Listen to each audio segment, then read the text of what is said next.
Hello, beautiful people. How are we doing? I guess we are doing great. Thank God for that. This is the Cable channel where we talk about the realities of life. And today we are still going to talk about the major crisis in a marriage. What are the things that bring problems? Like we said, crisis, troubles, problems. What are the things that brings crisis in marriage?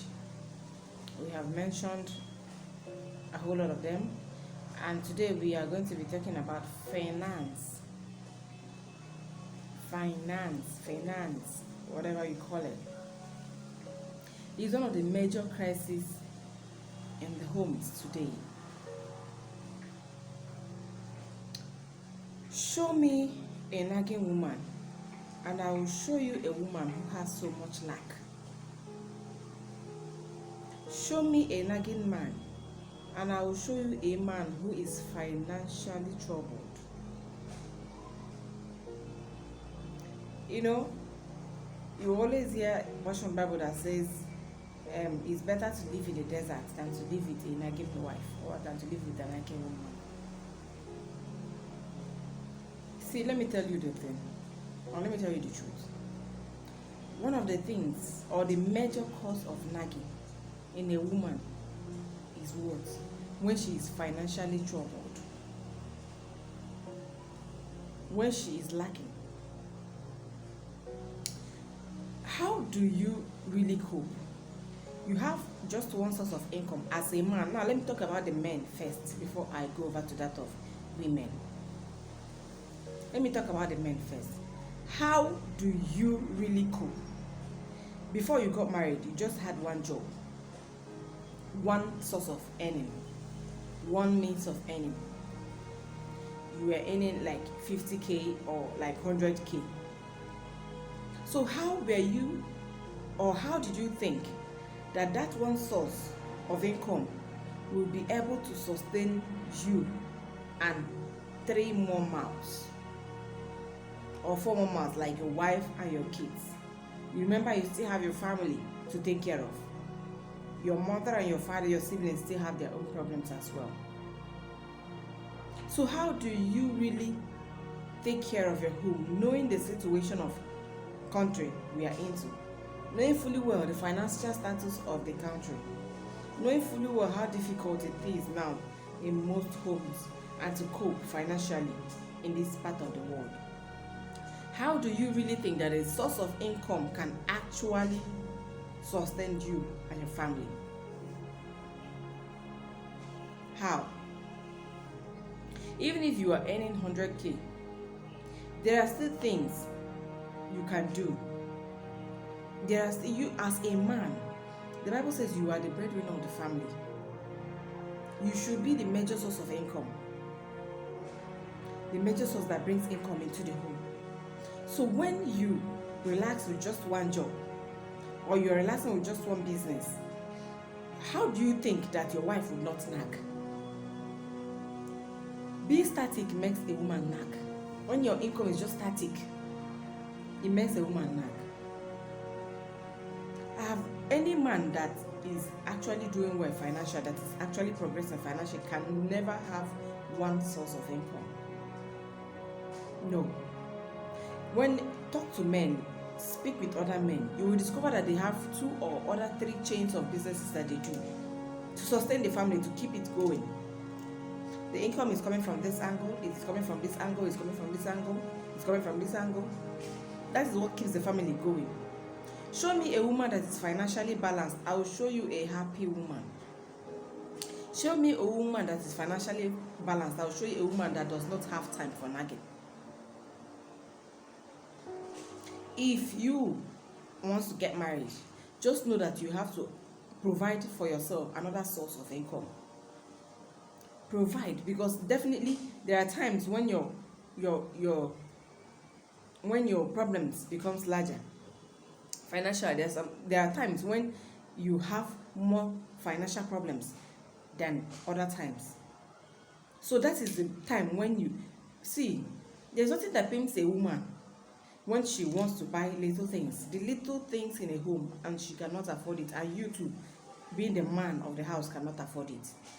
It pains the woman to her bone marrows, and that is when you hear her nagging. That is when you hear her talking little things that shouldn't offend her, makes her to start nagging, makes her to start yelling, makes her to behave like a mad person, because she expects you to at least solve the little problems in the home financially. Now let me come to that of women.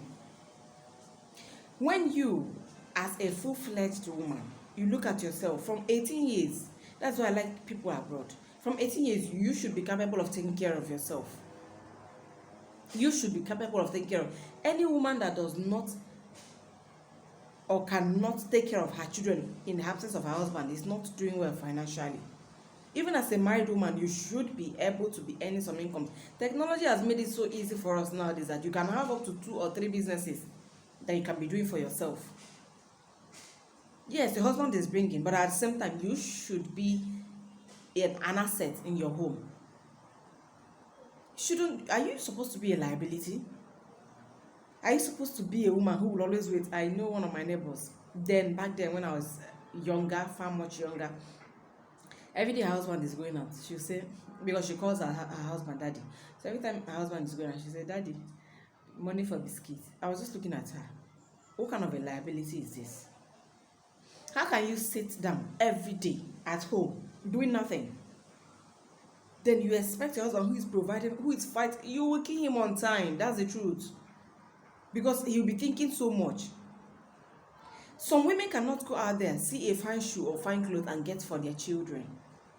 You're waiting for daddy to bring money so that you can go to the market and purchase things. Everything, including salt, in your home. It's wrong.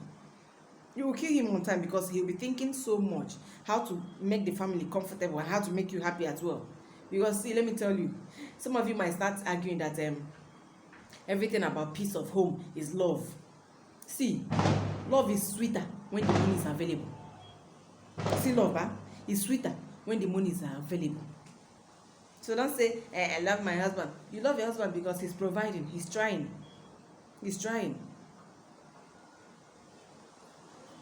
Support your husband financially. There are businesses you can do online. Some of you might say, I don't want to so much engage myself. I don't want to be that busy that I will not look out for my children and take care of them and see to their affairs and see how they behave and all that and all that. That was them.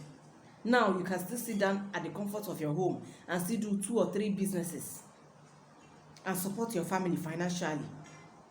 When the family is financially stable, I'm not saying financially too buoyant or financially overstable. The family can provide actually just the little things that they need. It will make that even the children will be so happy.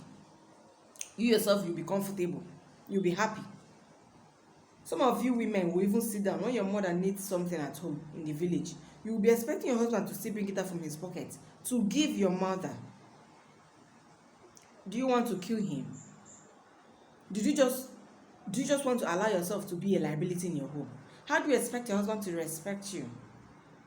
When you do nothing else, you have put to bed. Yes, that is the responsibility of a woman. He impregnated you. Yes, that is the responsibility of a man. But then when 2 people are joined together, the Bible says that 1,000, that 1 shall chase 1,000, 2 shall chase how many?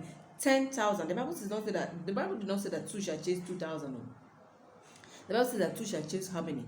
10,000. So when there is a collective force joined together doing the work, it makes it a whole lot easier. Stop sitting in the house at the comfort of your home and be pressing phone at morning till night. It's wrong. Allowing your husband to suffer all alone. How does it sweet you in your mouth? How comfortable are you when you ask your husband, Daddy, the salt has finished too. Pepper has finished too. We need this one, we need that one. And you're just sitting down, you're just relaxing, doing nothing. When you have your hands and your legs, even if you don't have your hands and your legs, you can still use your phone to make businesses. You can still do, even if it's all this bring person kind of business.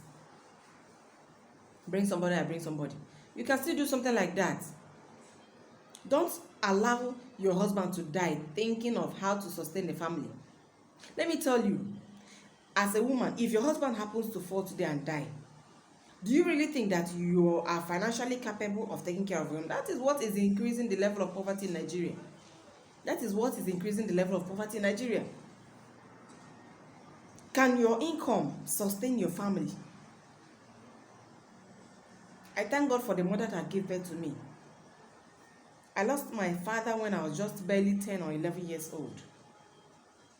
But yet, she was able to train us all in the university without going to ask anybody for money. She trained us, she made us graduates in one of the most expensive universities. And yes, she never ran to anybody to ask for funds. She never ran to anybody to ask, please, oh, my children need school fees, or my children need money for school fees. As a woman, can you actually, if your husband happens to die today, can you actually make your children comfortable? Can you provide for your children? Can you sustain your family? Can you sustain your children and still provide for your mother in the village? You are dependent, solely dependent on your husband to provide everything. Why won't he die on time? Please make your home a happy one. Help your husband. Husbands, help your wife. Try the much you can. Provide income. Look for 2 or 3 businesses you can do for yourself. Don't depend on one. One can never sustain your family. One will make your family hotter than fire. It will make her nag. So provide for your family. And the wife should be a support. You should help yourselves. Join your monies together. The wife can be doing this while the husband is doing this. The wife can be providing maybe for food while the husband is paying the school fees and the rent and all that. It makes the work a whole lot easier and the family will be happy. So my dear brothers and sisters, I believe I have made it clear that one of the reasons that makes a wife to nag, one of the reasons that brings problem in a home is finance. Thank you very much for watching this video. I love you all. Still stick to this. We'll continue this in our next video. Thank you. Bye.